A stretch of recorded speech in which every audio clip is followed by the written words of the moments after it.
final scene of that movie. But I think it bears the question, can we really handle the truth? Because sometimes truth is a tough subject. Sometimes truth rubs us the wrong way. Sometimes truth convicts us of stuff that we maybe rather that it wouldn't. So today we're going to start on a new series about truth. And I'm going to be honest with you, I've kind of struggled with this series from the point of view that to talk about truth in this way is a very kind of intellectual exercise. It's a very heady topic, if you will, and I know that many of you are very practical people. And so I've struggled to figure out exactly how I'm going to give you take-home points. But I think what I'd like you to do is to think about it in terms of adding tools to your belt, because quite honestly, in our country and in our world, the idea of truth has been completely disorganized, turned upside down, and we question whether truth even exists. So I hope today and through the next 3 weeks that as we go through some of this stuff, we look at some of the things that I believe are subtly influencing people within our world, but they've also influenced the church. And so I hope that we'll be able to correct those. I hope that as we look at some of the apologetics that go along with this, that you will be able to then stand up and use some of this to talk to other people. Now, the issue I have generally with apologetics is oftentimes it can just be used to argue to just argue a point, and I don't think that that's necessarily the point of apologetics. Yes, apologetics is to give us a defense of our Christian faith and the things we believe, but it's not necessarily, nor I don't believe it was necessarily designed so that we could just debate each other and prove I'm right and you're wrong. But I think we've come to a tipping point and almost a crisis within our culture where people have no idea what to believe anymore. They question the very idea of whether anything can be true. If you were to walk on a college campus today, you would probably be laughed at or derided if you tried to claim that certain things were indeed true, especially when you enter the field of philosophy and religion. So let's talk about this thing we call truth, because honestly in our lives we demand truth in almost every area. As I talk to the young disciples, as parents, as grandparents, or as teachers in some way, we expect our kids to be truthful in their responses to us. When we go to a doctor, we expect that doctor to use his or her best knowledge, information, and technology to give us the truth about our condition, to give us the things that will help us be as healthy as possible. The same is true with our financial advisors. We expect them to tell the truth about what they're doing with our money. When they say they're investing in XYZ stock or bond or whatever it is, we expect that that's where our money is and not over in some Ponzi scheme being lent to something else so that they can make lots of money. Well, we lose our money. And yet, interestingly enough, we seem to struggle with the idea of truth when it comes to the areas of morality, religion, and politics. Okay? And I find that interesting. How many times do you go nowadays and you hear, well, you can't talk about money, you can't talk about religion, and you can't talk about politics. Why? Because they're just too divisive. Well, those are some of the most fundamental and some of the most important things in our lives, and by not talking about them because they might upset somebody, we're not really resolving anything. Now, interestingly, or maybe ironically enough, in that movie, the general goes on to talk about the importance of walls and people guarding those walls. And I think we know in our country today we have a big debate about a certain wall that wants to be built or not built. And we talk about things like morality. Is this wall moral to build or is it immoral? But the problem is nobody's really questioning where these ideas of morality is coming from. All right, is this biblical morality or is this just some morality that you made up along the way because you wanted to fit your perspective and your worldview? And when we talk about truth and we get into some of these deep and hard areas, I really believe that as a people we've forgotten what it means to disagree with each other and still be able to have constructive dialogue. You know, oftentimes I look at the social media platforms that we have, and I thought at the beginning that these were going to be amazing instruments to bring people together, to have dialogue, to have discussions, and have people working through stuff. And it has turned out to be the exact opposite. Now we sit on places on social media sites and we lob grenades back and forth at each other. I'm right, you're wrong. I'm right, you're wrong. And we never have to encounter that person. We never have to be in their presence. We never have to work through the consequences of our actions. Now we get so desensitized to it that we just completely ignore everybody else's posts unless it agrees exactly with what we want to believe.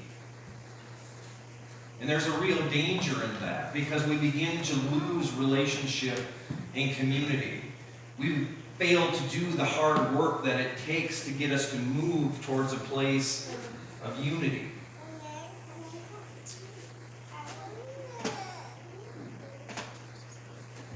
So when we talk about truth, today we're going to talk and we're going to cover a concept called pluralism. And we're going to look at an idea that has kind of seeped into our culture, and again, I think has seeped into our churches about this idea that all paths lead to God. All religions are equally viable. All right? We're going to begin to kind of deconstruct that a little bit today. And as we look at that, when we begin to talk about truth and religion, here's some questions that I think are fundamental to our very being, and we need to consider these as we look to see whether these other religions, including our own, answer. Questions like, where did I come from? Why am I here? How should I live, and where am I headed? And this, my friends, is part of the discussion of truth, because we do want to know that we want to know why we're here. What is our purpose while we're here on earth? How really should I live my life? Do I just get to make up and choose my own destiny, or is there truly a way that I'm supposed to live my life? And where am I headed? Once I die, am I just done? Or is there something else for me beyond? So let's quick offer a definition and talk about some of the characteristics of truth. And the first one, as I told the kids, I think a very simple definition of truth is just simply saying it as it is. Okay? It can also be that which corresponds to its object, or that which describes an actual state of affairs or a reality. One of the characteristics of truth is that it is discovered. It's not just some grand thing that is just there and you either have it or you don't. And I think as an example for that, I would ask you, how many times have you gone to the scriptures? How many times have you read one verse only to come back to that verse a short while later and gotten something totally different, something very applicable to your life? And I will say that that's how truth works, that truth is discovered. God reveals that truth to you as you're ready to accept it. Now the next point, I think, is one of those hard characteristics for us, but truth is absolute. Okay? It's not subjective, it's not relative, it's absolute. Alright? And because it's absolute, it tends to be narrow and exclusive. And we don't like that in our society and in our culture anymore. But you realize that when we say truth is absolute, that it's the same for all people in all places. So if someone comes up to me and says, well, there's no such thing as truth, well, guess what? You just made an absolute statement, and it contradicts its very purpose. Okay? So you can't tell me there is no truth, but then tell me that there is no truth and have it be an absolute statement. Do you kind of see where that goes? All right? So these are some of the things that we have to deal with. Now, when we begin to talk about things like world religions and world views, we have to come into contact with these truth claims, because all major world religions offer truth claims. They all claim to be true. Okay, and so we have to go do the hard work to really see if they're true. Okay, just because Islam says it's the true religion, we have to go in and see if it's the true religion. If Christianity is the true religion, we have to go in and do the hard work of learning what it means to be a disciple of Jesus Christ. And so Jesus speaks about truth and describes this eternal reality for us in our scripture today. He says, don't let your hearts be troubled. My Father's house has many rooms, and if it were not so, would I have told you? And I'm going there to prepare a place for you. So again, he's preparing his disciples for his departure and for his death. And yet at the same time, he's describing an eternal reality. He's telling them exactly the way it is. And as we get into our discussion, especially as Christians, we have to understand that for us, truth is a theological concept. Because as I told the young disciples, it describes God's nature, or truth is an expression of God. And if you look at some of the Old Testament scriptures that I've listed, you'll see that you are a God of truth, or God is true, that this is part of his nature. And so the closer and deeper relationship we have with God, the more we begin to understand this. And again, as we move down into our scriptures a little bit, we run into a verse which I think is problematic for many people. Jesus tells his disciples, I am the way, the truth, and the life, and no one comes to the Father except through me. If you really know me, you'll know my Father as well. From now on, you do know him because you have seen him. And so Jesus makes an absolute truth statement in this verse. I am the way, I am the truth, and I am the life. He also makes an absolute statement about his deity. If you really know me, you know the Father as well. And then he later goes on to say, for I am in the Father, and the Father is in me. So he's making absolute truth statements or truth claims about who he is. Now that verse is problematic when we talk about this idea of pluralism, because what does it truly mean if Jesus is the only way, the truth, and the life to get to God the Father? Well, it begins to exclude all of the other religions, doesn't it? And in our world, we really don't like to hear that. So, Ravi Zacharias, and I forget the guy's other first name, but his last name is Vitali, they wrote a book called Jesus Among Secular Gods. And they look at this concept of pluralism, this idea that all paths lead to God. And they found what they call three core assumptions of pluralism. Okay? And so I'm going to just kind of briefly go through these for you. And so the first one is that all of these truth claims have equal claims, that there's fundamental agreements amongst all religions, and therefore they're all acceptable. Now, this is where my knowledge kind of goes down a little bit, because I'm not a scholar of world religion, so I can only speak very generally about this. But I feel pretty safe in saying that if you really begin to examine the world religions, you'll find that there's not very many fundamental agreements at all between them. Okay? As Jesus said, I am the way, I am the truth, I am the life. If you go over here to Islam, they don't have anything to do with Jesus. Okay? You experience God in a totally different way. If you go over to Buddhism or some of the Eastern religions, it's all about enlightenment. They don't care about Jesus or about God. It's all based on a system of karma, and you have to do certain works and release all of these things from yourselves to attain enlightenment. All right? If you're a Hindu or whatever, you're in a caste system, and you're given a set course in your life based on the caste system that you live in, and you can't break out of it. You just hope that in the next life, when you're reincarnated, that you get a better caste or a better system. Okay? There's not much that there's in fundamental agreement with when it comes to religion. So this is a really core assumption when we talk about things like this. The other one is that they all have equal rational claims. And again, this gets to be kind of an intellectual footing, and you begin to argue based on faith versus reason.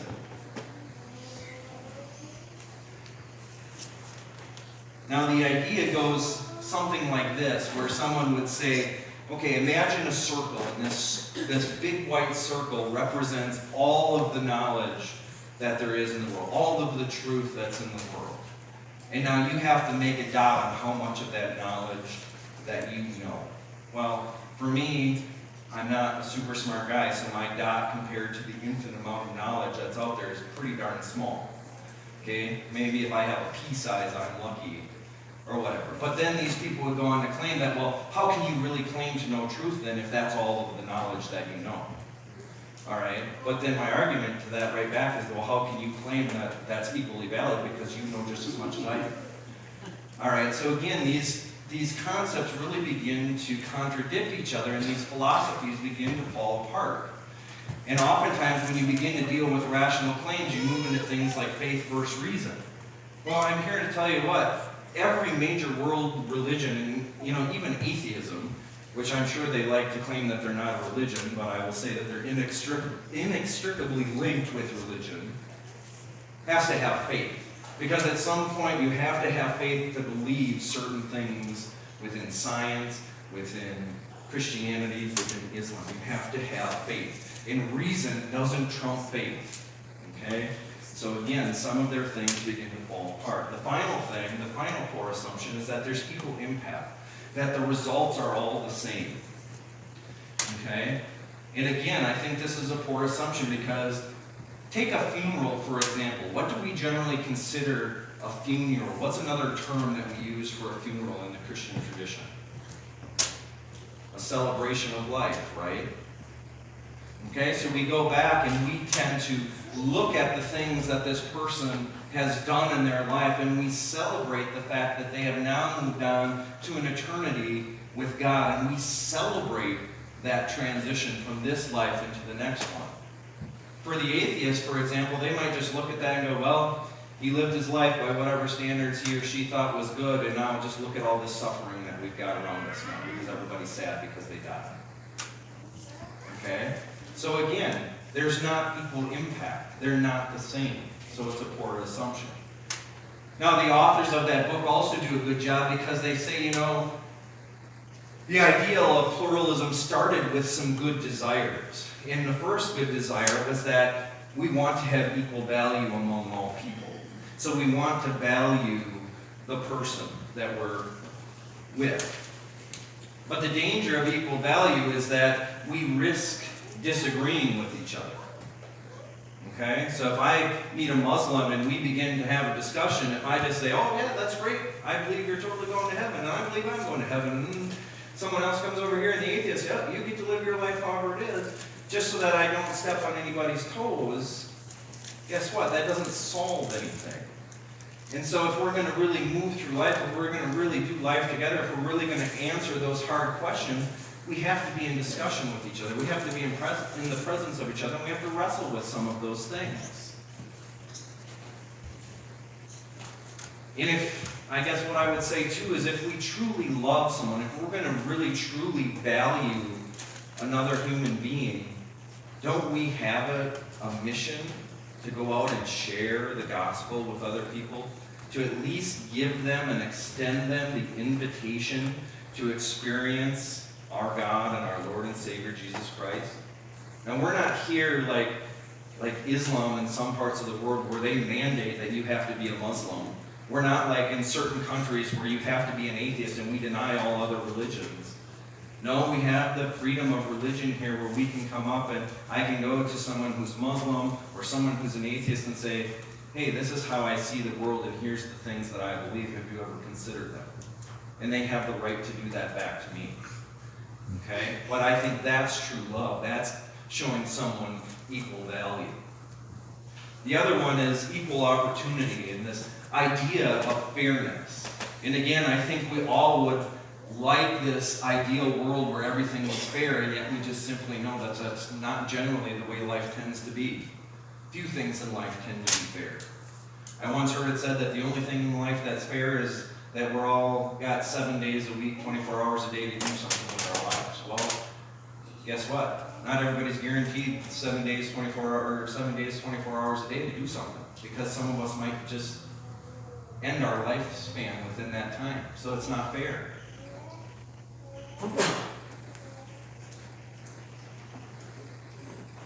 And part of this idea is that if we're going to offer equal opportunity, and all of these religions need to have the same opportunity, then that's going to be fair. But what happens when you disagree with that? Well, all of a sudden the system begins to fall apart again. Because you're really not being fair to the majority of people in the world. Because each major religion thinks things are true. They think their religion is true. They don't believe things are fair. If you go ask a Muslim if they think Christianity is right and the way to go, they're going to tell you no, it's not. Some of them even go radical and seek to kill Christians because they believe that's what the Quran tells them to do. Okay, how is that fairness? And then finally, this idea of being equally united, and it's this beautiful desire for unity and community which we have talked about. And there's this kind of false idea that if we'll just accept everything about everybody, then we can move forward without disagreement. Okay? But again, it's kind of like a husband and wife coming to me and saying, you know what, Pastor Josh, our relationship is awesome. We never fight. We never have anything wrong. Now, I'm not that seasoned of a pastor, but I'm pretty sure a red flag would go up and I'd have to really question, are you really in a relationship? Because guess what? People that are in a relationship struggle and they fight and they argue. They're two totally different people seeking to come together in a specific way. All right? And so we have to do the hard work if we truly want to experience unity and community. I don't believe the answer is just to ignore everything. Because at some point, what is it? At some point you're going to offend somebody on something. Maybe it's 1 out of 100, maybe it's 1 out of 1,000. It's inevitable that at some point you're going to offend somebody or make somebody mad. And even if I have a deep relationship with May, and we decide that we're going to talk and do stuff, and I just say, oh, May, I accept you for who you are and everything you do and believe, even though it's completely different than me, guess what? I'm going to continue to walk around on eggshells because I don't want to hurt her feelings. I don't want to say anything that might make her mad or offend her. Where if we really want to have a good relationship, guess what? We talk about the hard things. When we disagree about things, we begin to work through them and see where we have commonalities, and that requires time. It requires listening, and it requires presence. And so I'll leave you here with just a couple final thoughts. And this is what I think it begins to look like when we work through some of these differences. And so here you have a pope, you have a Muslim cleric, and a Jewish rabbi. And again, all of them very stark religious views, and yet they're able to come together and work in a way that leads to unity and leads to relationship. But I suspect that those three men disagree on a whole lot of stuff. Okay? And the other thing is, I will say that this myth that all paths lead to God is just simply not true. All right? In fact, I would say none of the major religions lead us to God, including Christianity. Because you know what? We can't find God on our own. God came and God found us. It's the story of the Garden of Eden when Adam and Eve sinned. They didn't run back to God and go, oh God, guess what? We ate of the fruit. No, God came down and walked through the garden and searched for them and said, where are you? What have you done? Thousands of years later, he would send his son Jesus to do that very same thing, to come and leave the 99 and look for those who were lost and say, you know what? I love you. I want you. I want to be in relationship with you. And so, we don't find God, but rather God finds us. So some action steps for you this morning. Spend some time in prayer and reflection about your current understanding of truth. Do you have any false assumptions or any misguided desires that you maybe need to release? Because just as I said that this affects our culture, we see things like this seeping into the church as well.